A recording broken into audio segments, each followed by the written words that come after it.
Duterte, si Representative Joel Chua. Kung magandang umaga po, Doris at Robert sa Tandem ng Bayan. Good morning, Kong.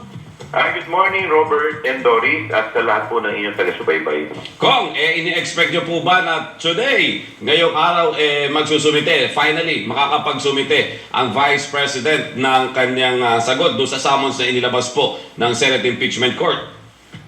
Yung po yung nakasaad sa impeachment rules. Ang kung saan ang ating Vice Presidente ay binibigyan ng 10 araw, non-extendable period of 10 days para sumagot.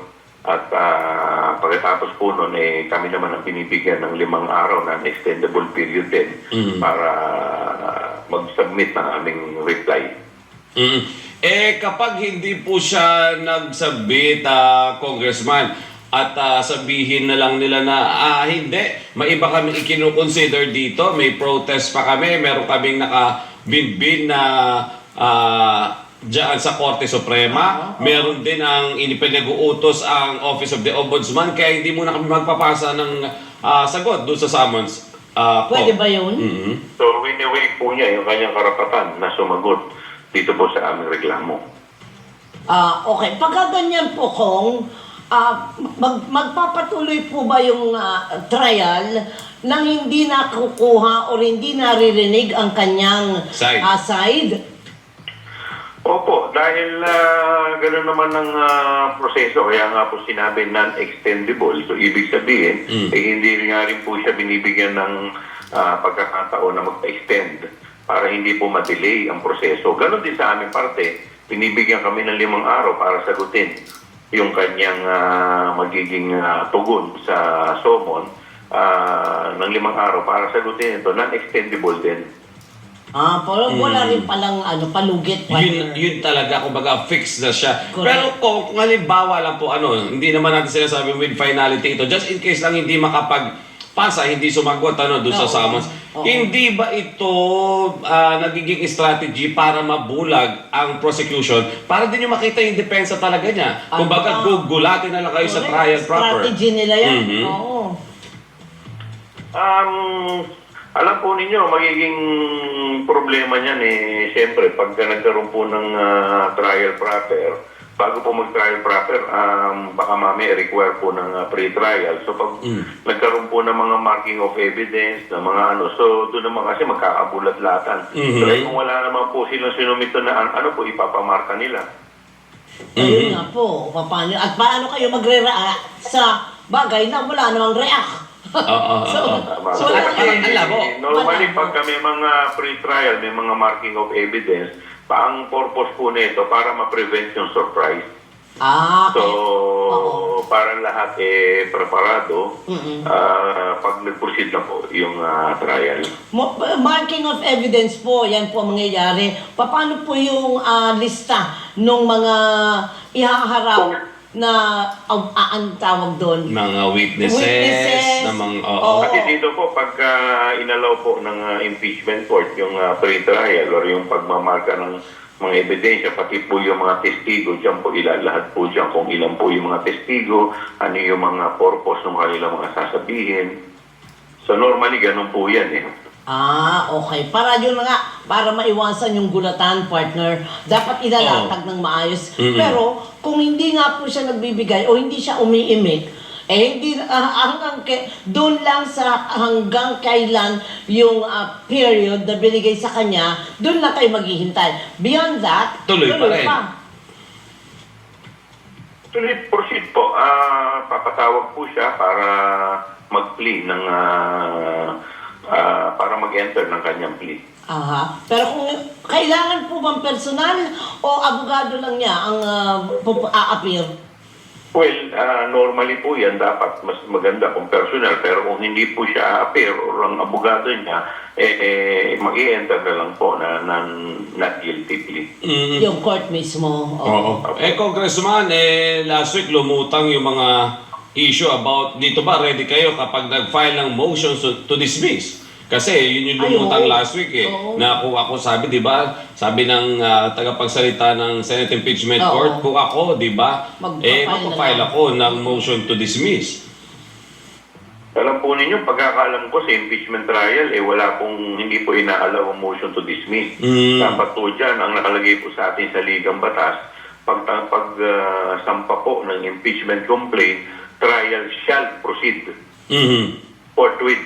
So, ibig sabihin po niyan, dapat umabante po yung trial. Oo, Kong. So, kung ibig nyo sabihin, kung ipupush nila itong dismissal ng ganito, ang depensa naman, kukontrahin ito. Yun lang. Na hindi ito dapat nire-recognize. Tama po. Tama po kayo. O di lalo pang kung Tatagal. delay lang ng delay.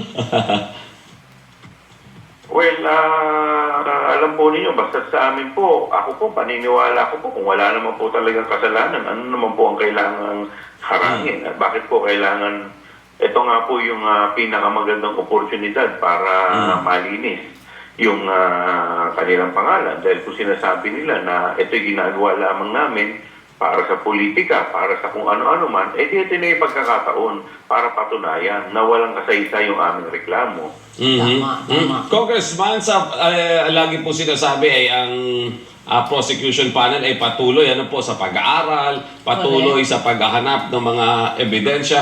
So with this development po ngayon, magtatapos ang June, may mga nakuha pa ba kayong mga information?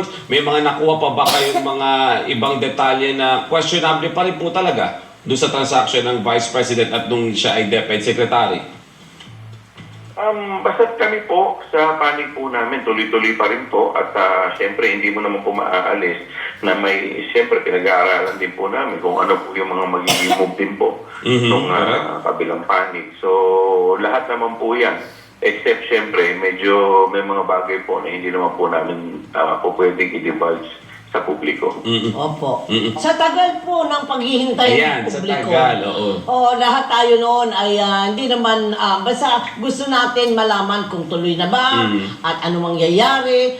Sa ganitong klase po na ang dami pong, hindi naman balakid, kundi ang daming pwedeng panlaban doon sa proseso para lang may pasok yung mga strategiya, yan, yung pagde-delay. So, sa palagay niyo po ba, mga ilang araw na lang ay mawawala na ng interes ang sambayanan tungkol dito? Alam po ninyo, ang sambayanan po ay talagang nakatutok po dito. At makikita po natin nung nag-issue po ng motion or niremand po o binalik po yung impeachment complaint sa Kongreso, nag-react po ang taong bayan. Kaya sa totoo lang po, napakalaki po ng papel at partisipasyon ng taong bayan, lalong-lalo na po ng media, dahil ang pinag-uusapan po natin dito ay transparency at accountability.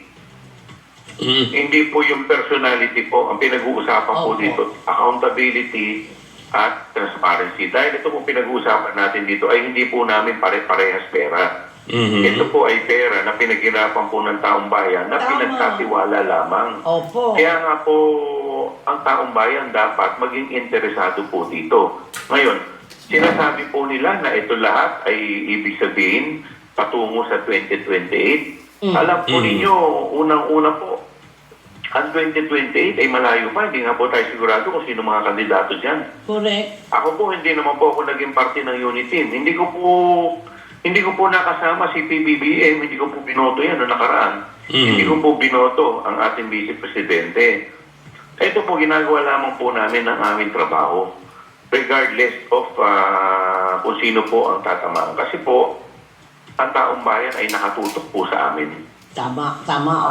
Pero kung hindi nyo ba nakikita na posibleng bumaba yung interest ng taong Yun bayan nga. pagdating sa issue na ito? Oo. Dahil sa sobrang tagal, ang inihita lang naman talaga nila yung trial proper, kung Correct. paano makikipagbakbakan ng mga prosecutor sa depensa, di ba?